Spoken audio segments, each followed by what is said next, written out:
Agarda siz ot boqadigan bo'lsangiz, ushbu videoni oxirigacha tomosha qiling va siz otlar haqidagi juda qiziqarli ma'lumotga ega bo'lasiz. Otlarni agar bizlar vaqtida gijasizlantirmasak agar, quyidagi kasalliklarga duch kelamiz.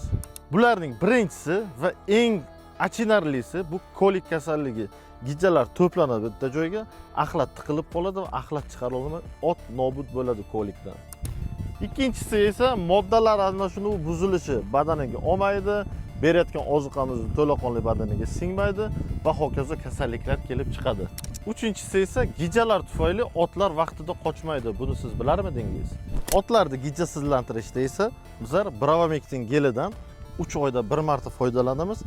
1 ml 20 kg tirik vaznga ishlatilinadi va 3 sutkadan keyin esa Broestrofan dorisi 1 ml miqdorida bo'yin qismiga inyeksiya qilinadi. Mana bu otimiz shu Broestrofanni qilgandan keyin uni tug'ib qo'ydi. Albatta bu hazil.